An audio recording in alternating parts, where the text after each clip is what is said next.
안녕하세요. 뭐든 읽어드리는 북면 아저씨입니다. 지금 읽어드릴 책은 사마천 사기 중 진나라 목공에 대한 이야기입니다. 나의 각오를 영원히 기억하도록 하라. 5마리 양과 바꾼 오고대부 백리에 기원전 654년 진나라 흥공은 원나라와 객나라를 멸망시키고 원나라의 군주와 대부인 백리를 사로잡았다. 진나라 흥공은 원나라 군주에게 백옥과 좋은 말을 선물로 주면서 객나라를 공격할 것이니 길을 빌려달라고 요청하였고, 원나라 군주는 이를 받아들여 결국 그만 나라를 빼앗겨버린 것이었다. 진나라는 사로잡은 백리를 진나라 왕 목공에게 시집보낸 공주의 노비로 삼아 진나라로 보내게 되었다. 진나라가 2번 나오지만 모두 다른 나라입니다. 백리는 도중에서 도망을 쳐 완이라는 마을에 은신했으나 초나라 사람에게 붙잡히고 말았다. 한편 진나라 군주인 목공은 전부터 백리가 현명하다는 소문을 전해들어 알고 있었고 큰 돈을 써서라도 그를 찾으려 했다. 그런데 그는 한편으로 그렇게 하면 오히려 초나라 사람이 안 주지 않을까 걱정하여 사람을 파견하여 초나라 측에게 제의하였다. 나의 하인 백리가 지금 초나라에 있는데 5마리의 검은 양가죽과 그를 바꾸고 싶은데 어떻소? 그러자 초나라 사람은 이를 성능하고 백리를 돌려보내주었다. 그때부터 검은 양 5마리와 교환해서 그를 차지했기 때문에 진나라에서는 백리를 오고대부라고 부르게 되었다. 백리는 그때 이미 70세가 넘었다. 진목공은 직접 그를 석방하고 그와 함께 국사를 논의하였다. 그러나 백리는 사양하였다. 저는 망국의 신하로서 당신께 주제넘게 자문을 할 수 있겠습니까? 하지만 목공은 우리나라가 망한 것은 군주가 그대의 의견에 따르지 않았기 때문이요. 그대의 책임은 아니오 라고 끝내 마다하는 그를 끈덕지게 설득하여 서로 이야기 나누기를 사흘이 지났다. 그러자 점점 더 그의 사람됨과 능력에 완전히 빠지게 해서 어떻게 하든지 국정을 맡겨야겠다는 생각이 더욱 확고해졌다. 백리는 그래도 자기 대신 다른 사람을 청구했다. 정 그러하시다면 저희 친구 중에 건숙이라는 사람이 있습니다. 그는 현명하지만 아직 세상에 알려지지 않았습니다. 제가 옛날에 제 나라에 갔을 때 저는 매우 궁핍하여 길거리에서 걸식하고 있었지만 건숙은 저를 걷어먹였습니다. 저는 원래 제 나라 왕 공손무지를 위해 일을 하려 했지만 그가 제지하였습니다. 그 덕분에 저는 제 나라의 내란에 휘말려들지 않고 주나라로 도망할 수 있었습니다. 주나라 공자인 태가 소를 좋아했으므로 저는 목축소를 활용하여 관직을 얻으려 하였는데 뒷날 태가 저를 등용할 때 건숙이 또다시 반대했습니다. 저는 그로 인하여 떠나고 태와 함께 살해되지 않게 되었습니다. 우리나라에서 관리로 일할 때 그는 말렸습니다. 저는 비록 우리나라 군주가 저를 중용하지 못할 것이라는 사실을 알고 있었지만 개인적 이익과 벼슬의 유혹을 뿌리치지 못하고 우리나라에 머물러 있었던 것입니다. 2번까지는 그 의견을 따르기 때문에 화를 면했습니다만 마지막에 가서 그 의견을 따르지 않은 탓으로 지금 이렇듯 말려들어 수모를 겪고 만 것이옵니다. 그러므로 저는 건숙이 매우 현명하다고 생각하고 있습니다. 이에 목공은 당장 사자를 보내 후한 선물을 주면서 건숙을 불러들여 상대부에 임명했다. 며칠 후 목공이 백리에게 물었다. 공의 나이가 몇이신지요? 벌써 1월이 넘었습니다. 그러자 목공은 탄식했다. 내가 오래전에 공을 얻었어야 했는데. 그러자 백리는 이렇게 말하는 것이었다. 저는 분명히 너무 늙었죠. 더구나 세를 잡거나 맹수와 싸운다면 쓸모가 없을 정도로 늙었지요. 하지만 지혜로운 계획을 세우는 일이라면 아직 젊습니다. 은혜를 원수로 갚으면 그의 가을에 목공은 손수 군사를 이끌고 진나라를 공격하여 하옥에서 교전하였다. 그 무렵 진나라에서는 흥공의 애첩인 여의의 업무에 의해서 목공의 처남인 태자 신생이 자살했고 공자 중이와 이호 두 사람도 외국으로 망명하는 사건이 일어났다. 목공 9년 진흥공도 죽고 여의의 아들 해지가 왕으로 되었지만 이극에게 살해되었다. 순식은 탁자를 왕으로 세웠지만 또 이극에 의하여 살해되었다. 이호는 사람을 보내 진나라가 자신을 도와 기국할 수 있도록 해달라고 청하였다. 목공은 이를 승낙하고 백리에게 군사를 주어 이호가 돌아갈 수 있도록 도와주었다. 이호는 감사해서 이렇게 말했다. 만약 내가 국왕의 자리에 오르게 되면 반드시 하서 8성을 바치겠습니다. 그에 얼마 안 있어 이호는 성공하였고 비정을 진나라에 파견하여 감사의 뜻을 전해왔다. 하지만 땅을 할양한다던 약속은 완전히 무시했고 국내에서는 이극을 살해하였다. 비정이 이 소식을 듣고 두려워서 목공에게 사실 진나라 사람들은 이호를 원하고 있지 않습니다. 인망에 있는 것은 오히려 중의공자입니다. 군주께 약속을 어긴 것도 이극을 살해한 것도 모두 이호의 신복인 여생과 그계가 획책한 것입니다. 청컨대 유익을 져서 그 두 사람을 곧 부르다가 여기에 붙잡아 두고 중의공자를 기국시켜 군주로 세운다면 만사는 잘 될 것입니다. 목공은 이 계책대로 비정에게 사람을 붙여 보내면서 여생과 극의 두 사람을 초청했다.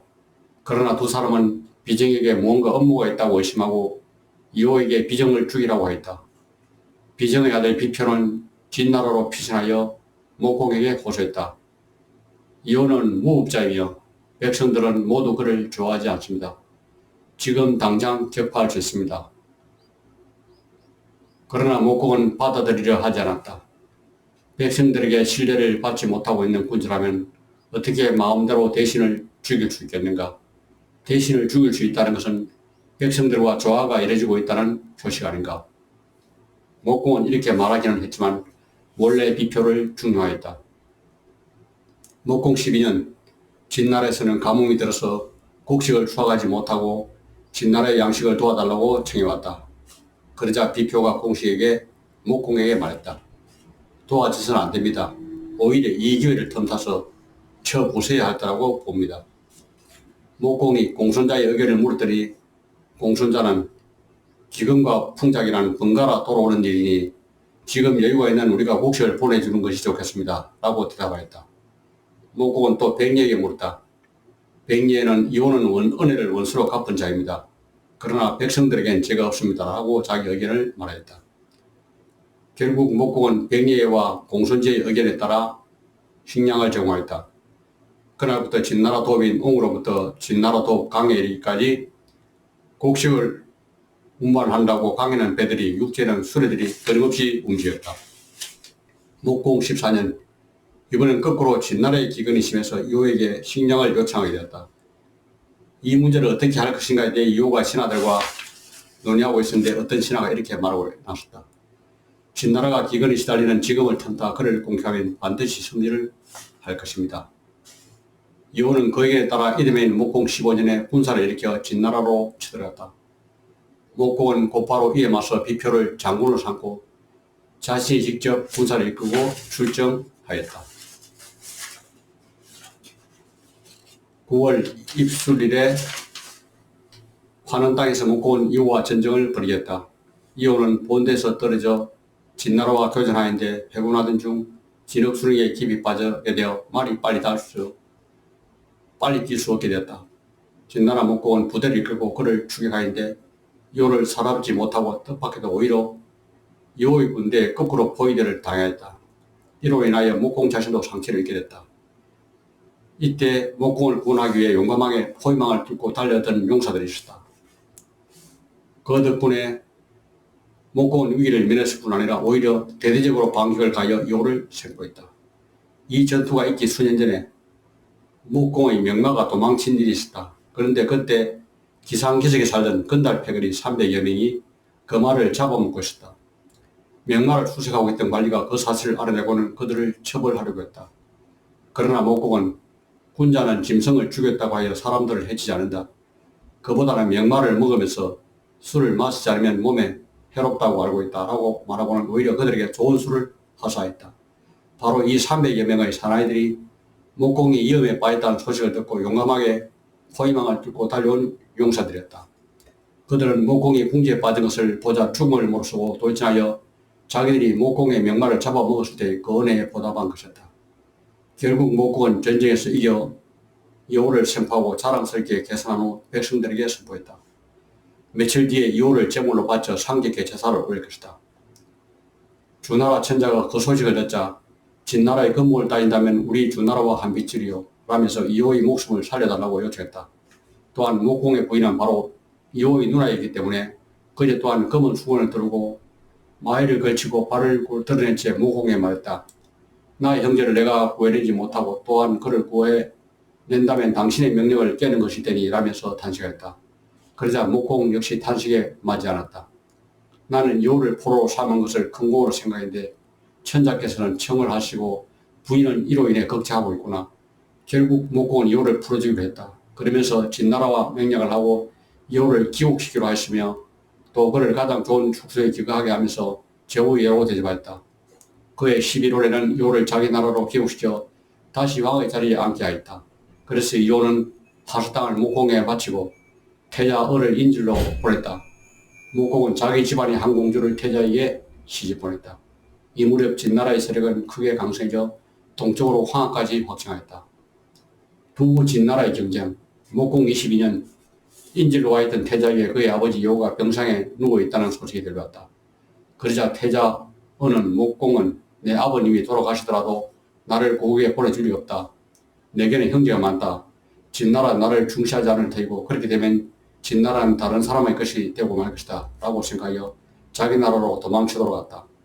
이듬해인 목공 23년에 진나라에서는 여호가 죽고 도망쳤던 태자가 뒤를 이어 즉위했다. 그런데 목공은 태자가 몰래 도망친 사건 때문에 그를 매우 미워하고 있었다. 그래서 이호의 형인 공자 중이를 망명지인 초나라에서 불러들였고 원래 태자에게 시집 보냈던 공주를 중이에게 시집 보냈다. 중이는 일단 결혼하기를 거절했으나 목공이 거듭 반창하기 때문에 마침내 성명하였다. 중이가 진나라로 보자 목공은 그를 더욱 우대했다.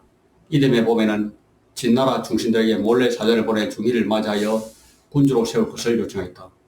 이에 중신들이 그 뜻을 받아들였고 목공은 군대를 불러 중이를 고국으로 귀국하도록 하였다.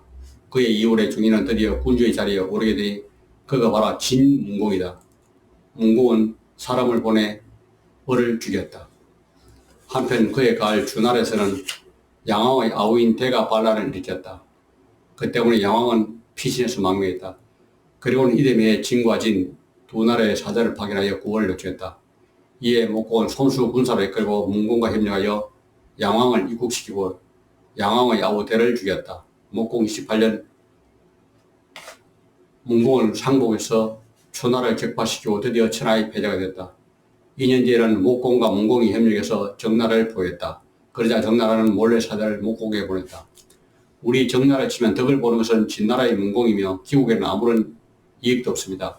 진나라가 강대해진다는 것은 오히려 진나라에 있어서는 화가 미치는 근원이 될 뿐입니다. 이물을 그렇다고 여긴 목공은 군사를 거두어 기국에 버렸기 때문에 문공도 어쩔 수 없이 작전을 중지하고 말았다. 목공 32년에 겨울에 문공이 죽었다. 그런데 정나라 백성 중에 자기 나라를 진나라 목공에 팔아넘기는 자가 나타났다. 정나라 도부의 성문은 제가 관리하고 있습니다. 제가 손만 선다면 쳐들어가는 것은 간단합니다. 목공은 곧 근숙과 백리의 두 신하를 불러 의견을 물었다. 그러나 두 사람은 정나라에 가려면 다른 나라 영토를 열고 통과해야만 합니다. 그렇게 먼 나라에 쳐들어가서 승리를 거둔 예는 없습니다. 게다가 우리들의 움직임을 정나라에 몰래 전해주는 사람이 없다고 어떻게 믿습니까? 이러한 일은 할 수 없습니다. 라며 반대했다. 하지만 목공은 그대들은 모르고 이 일은 이미 내가 결정하였소 라고 말했다. 그런 후 목공은 백리의 아들 맹명씨와 건숙의 아들 시걸수를 곧 원장군의 장수로 임명했다. 마침내 출정하는 날 백리와 건숙은 통곡을 하면서 병화했다. 그러자 목공이 크게 화를 내며 비난했다. 내가 병사들을 파견하여 출정하는데 그대들은 나의 군대를 막고 통곡을 하다니 어찌된 일이요. 그러자 두 노인은 저희는 감히 왕의 군대를 막을 수 없습니다. 다만 군대가 출장하게 되면 저희 아들도 같이 떠나게 됩니다. 소수들은 이미 늙은 몸이라 그들이 너무 늦게 돌아오게 되면 우리가 다시 만날 수 없게 될까 걱정이 되어 그 때문에 이렇게 울고 있는 것입니다. 그러고는 물러나서 사적으로 자식들에게 말했다. 너희들의 군대는 반드시 효산전투에서 패할 것이다. 목공 33년 봄 진나라는 드디어 동쪽으로 출장했는데 당초의 예정을 받고 진나라 영토를 통과하지 않고 주나라 왕실의 북문을 통과하게 됐다. 당시에는 저우의 군대가 천자가 다스린 주나라를 지날 때는 갑옷을 벗고 무기도 그저 한 곳에 묶어 했다. 그러나 진나라 군대는 이를 전혀 지키지 않았으며 줄도 맞지 않고 기울도 엉망했다. 이 모습을 본 주나라의 대신 왕손만이 탄식하였다. 천자가 계시는 성의 물을 그대로 지나가다니 무례하기 짝이 없는 태도이다. 더구나 경솔하기까지 하다. 경솔하면 생각이 얕고 예의가 없으며 기울이 없는 법이다. 이러한 군대가 패하지 않으면 또 누가 패배한다는 말인가. 이었고 진나라 군대는 화렙에 도착했다. 이때 우연히 형고라는 정나라 상인이 소 12마리 끌고 주나라로 팔려가는 도중에 진나라 군대를 만났다. 자세히 알아보니 정나라를 공격하러 간다는 것이었다. 그는 즉시 사람을 정나라 왕에게 보내 이 사실을 알리고 대비하도록 했다. 그러면서 한 가지 꾀를 꼈다. 형고는 자기의 12마리 소를 끌고 진나라 장군을 찾아가 이렇게 말했다.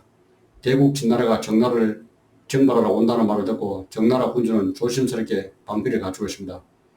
여기에 소 12마리를 바치는 것은 원정적인 군사를 이루게 하라는 정나라 군주의 분부이십니다. 그 말 듣자 진나라 장군들은 이 말을 맞대고 의논했다. 아무래도 정나라가 우리의 계획을 알아차린 모양이요. 지금 공격을 해봤자 실패할 것 같소. 그러고는 급히 방침을 바꿔 정나라 대신 화렙을 멸망시켰다. 그런데 화렙은 진나라의 변성이었다. 이때 진나라는 문공의 상중이었고 아직 매장하지 못한 채였다. 그런 와중에 진나라의 공격 소식을 듣자 태자 양공은 크게 분노했다. 진나라가 부친이 막 붕하신 틈을 타서 화렙을 점령하다니. 그리고는 당장 상복을 입은 채 정군의 출동 명령을 내렸다. 그런 후 효산 골짜기에 군대를 매복시키고 진군이 나타나자 신속히 격파했다. 진나라 병사는 살아남은 자는 하나도 없다시피 됐고 두 장군도 생포되고 말았다. 그런데 문공의 부인은 진나라의 공주로서 그녀는 생포된 두 장군의 목숨을 구하려고 양공에 청하였다. 왕명을 거역하고 화렙을 공격한 이 장군들을 내 아버님께서는 골치에 맺히도록 원망하고 계실 것이오. 그러니 이자들을 다시 돌려보내서 아버님께서 직접 삶아 죽이도록 해주세요. 양공은 그 말을 받아들여 두 장군을 돌려보냈다. 장군이 진나라에 도착하자 묵공은 상고를 입고 두 장군을 도부의 교회까지 나가마중하며 손을 잡아 울면서 말했다.